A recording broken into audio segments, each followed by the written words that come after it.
මම සංකචන්දිම අබේවර්ධන ශ්‍රී ලංකා හරිත සන්ධානය වෙනුවෙන් අද අප මේ විශේෂිත මාධ්‍ය සාකච්ඡාවක් හැදවන්නට හේතු වෙච්ච ප්‍රධානම කාරණය ඊයේ දිනේදී ලංකාවේ බලශක්ති ක්ෂේත්‍රයේ සියලුම පාර්ශවකරුවන් එකතු වෙලා පවත්වපු දැවැන්ත විරෝධතාවයෙන් රිදිච්ච ආණ්ඩුව සහ ආණ්ඩුවේ හාම්පුතාලා මේ විරෝධතාවය සංවිධානය කරන්න මැදිහත් වෙච්ච කාර්යභාරයක් යම් ඉටු කරපු මට එල්ල කරපු මරණ තර්ජනය ගැන මාධ්‍ය දැනුවත් කරන්න. මේ තියෙන්නේ ඇත්තටම අපිට ලැබිච්ච දෑවැද්ද මේ රටේ බලශක්ති ස්වෛරීත්වය වෙනුවෙන් පෙනී සිටීම පිළිබඳව. ඊයේ රාත්‍රී 11ට 0.75/640.933 නැමැති හඳුනා නොගත් දුරකථන අංකයෙන් අපිට ලිඛිතව මරණ තර්ජනයක් එල්ල කරලා තිනවා. මේ ඇත්තටම මෙහෙම පණිවිඩයක් මාව ඉලක්ක කරගෙන ආපු තුන්වෙනි වතාව. මීට පෙරත් දූෂිත අදානි ව්‍යාපෘතියට මන්නාරම බිලි දෙන්න එපයි කියලා අපි සටන් කරන්න පටන් ගත්තාම මාව ඝාතනය කරනවා, එහෙම නැත්නම් මගේ පවුල විනාශ කරනවා, මගේ මිත්‍රයන්ගේ, මගේ සටන් සගයන්ගේ පවුල් විනාශ කරනවා. එහෙම නැතු වෙන්න කටවහගෙන ඉන්න පුළුවන් නම් හොඳයි. එහෙම කටවහගෙන ඉන්නවා නම් සල්ලි දෙන්නම් කියලාත් තර්ජන ගර්ජන ගණනාවක් එල්ල වුණා. දැන් මේ පාර ඇත්තටම මේ ආණ්ඩුවට කොච්චර රිදිලාද කියන එකෙන් පේනවා ආණ්ඩුවේ හාම්පුතා වෙච්ච ඉන්දියාවට කොච්චර රිදිලාද කියලා බැලුවහම මේ පණිවිඩය කියනකොට මේගොල්ලෝ අපිට කියනවා අනුරට බැන්නට කමන්නේ හැබැයි ඉන්දියාවට විරුද්ධව කතා කරන්න එපයි කියලා. අනුරට බැන්නට කමක් නැහැ හැබැයි ඉන්දියාවට විරුද්ධව කතා කරන්න එපයි කියලා. අනුර කුමාර දිසානායක ජනාධිපතිතුමාට අපි කියන්න කැමති ජනාධිපතිතුමනි මෙන්න බලය සඳහා ඔබතුමා රටම ඉන්දියාවට පාවලා දුන්නට ඉන්දියාව ඔබ ගැන හිතන විදිය. අපි මේ තර්ජන වලට බය නැහැ විතරක් නෙමෙයි අපි මේ පටන් ගත්ත සටන අවසානයේ ජයග්‍රහණය දක්වාම ගෙනියනවයි කියලා මේ වෙලාවේ අනුර කුමාර මහත්තයාටත් අනුර කුමාර මහත්තයාගේ හාම්පුතාලා ඉන්දියාවටත් කියන්න කැමතියි. මෙතන මේගොල්ලෝ කියනවා හරි අපූර්ව කතාවක්. අදානි නඩුව උඹලගේ ආසාව නිසා දිගටම ගෙනියපන්. අපේ වැඩ දැනට නතර කරලා තියෙන්නේ. උඹලා එකක් කරනකොට අපි 10ක් කරනවා.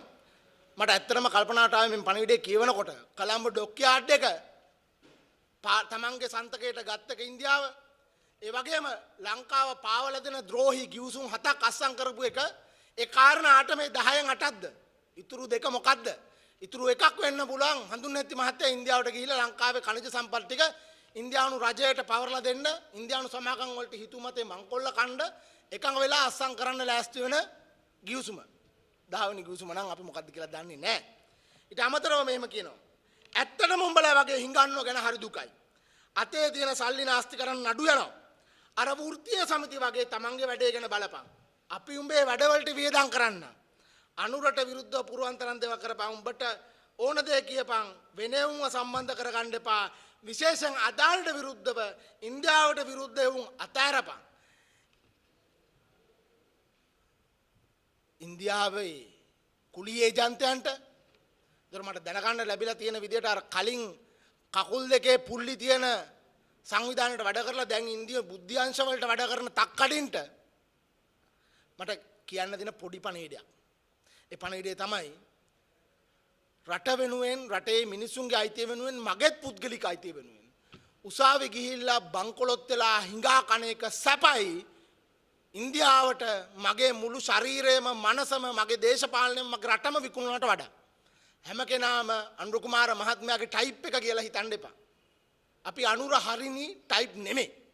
මේ රටේ බහුතරයක් මිනිස්සු ඒ ටයිප් නෙමෙයි. මේ රටේ අනුර කුමාර මහත්මයාට ඡන්ද දුන්නේ 62 ලක්ෂ 67 ලක්ෂ 69 ලක්ෂය බහුතරයකුත් ඒ ටයිප් නෙමෙයි. ඒ ඡන්ද දුන්නේ මේ රට හදනවයි කියලා.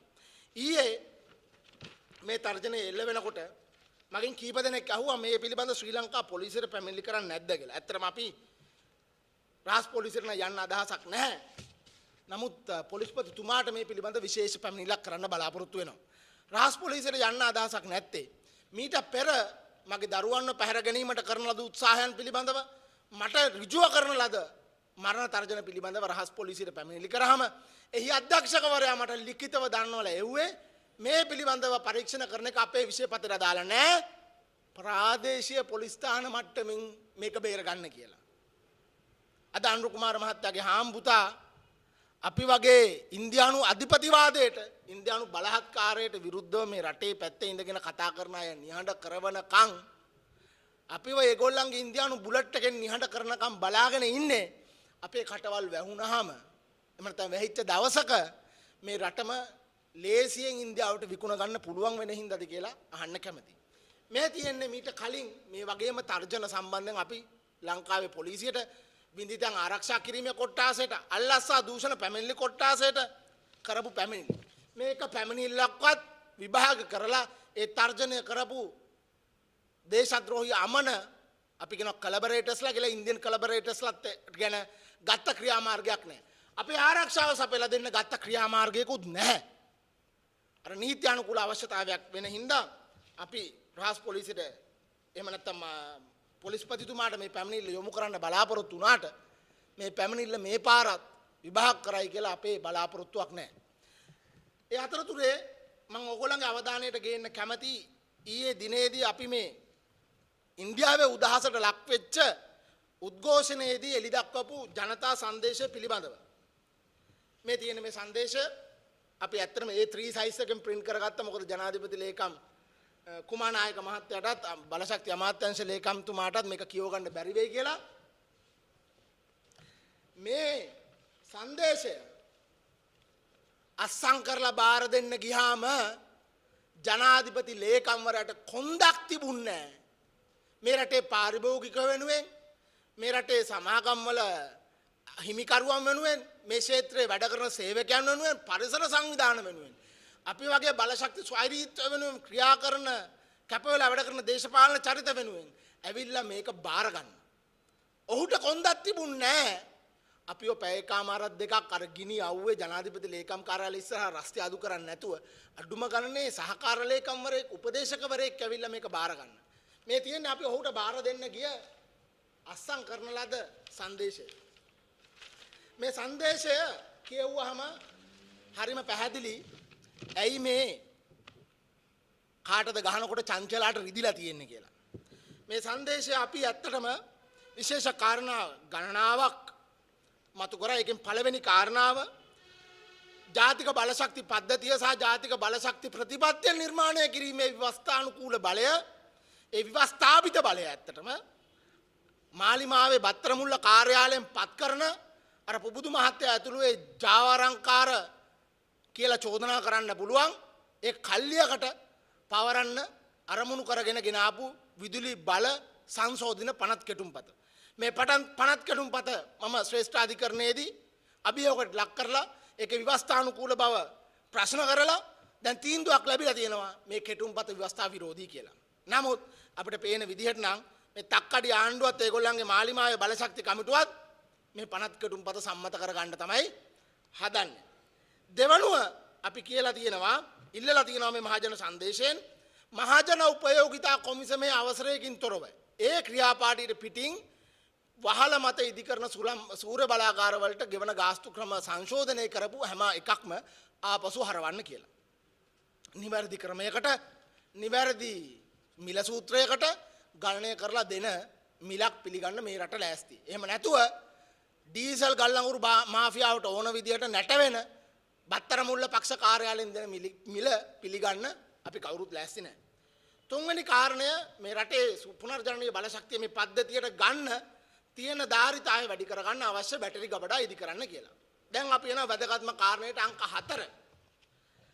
මන්නාරම සුළම් බලය අදානිට පවරන කැබිනට් තීන්දුව සහ බලශක්ති ස්වෛරීභාවයේ වනසහ රටේ ජීවනාලය වන බලශක්ති සැපයුමේ පාලනය ඉන්දියාවට පවරන ඉන්දියා ශ්‍රී ලංකා අධිවෝල්ටියතා ඍජුධාරා අන්තර් සම්බන්ධතා ව්‍යාපෘතිය ස්ථීරව අහෝසි කරන්න. ඒ කියන්නේ අදානිගේ ගිවිසුමට අදාළ කැබිනට් තීරණය අහෝසි කරන්න, කාංචනගේ කැබිනට් තීරණය අහෝසි කරන්න, මේ ආණ්ඩුව මෝඩි ඇවිල්ලා හොරෙන් අස්සම් කරපු අර දේශද්‍රෝහී ඉන්දියා ශ්‍රී ලංකා බලශක්ති සම්බන්ධතාවය පිළිබඳ ගිවිසුම අහෝසි කරන්න.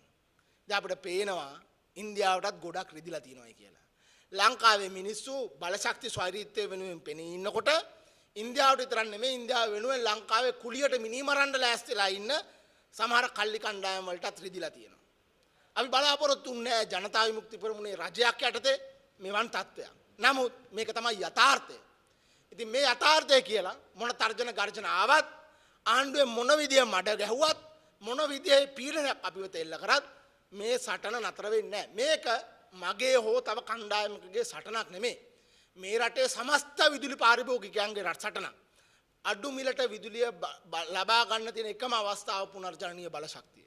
ඒ බලශක්තිය කප්පාදු කරලා අප්‍රේල් 11 වෙනිදා පසුගියදා අර රුපියල් 70 ඩීසල් බලාගාර අස්සම් කරන මේ ආණ්ඩුව ලෑස්ති වෙන්නේ මේ ඊළඟ අවුරුදු 5ටම තමන්ගේ බලය තහවුරු කරගන්න ලංකාව ඩීසල් ගල් අඟුරු සහ ඉන්දියානු අධිපතිවාදයට බිලිදන්නද කියලා අනුර කුමාරගෙන් අහන ගමන් මගේ අදහස් ස්වල්පය අවසන් කරන්නට කැමතියි.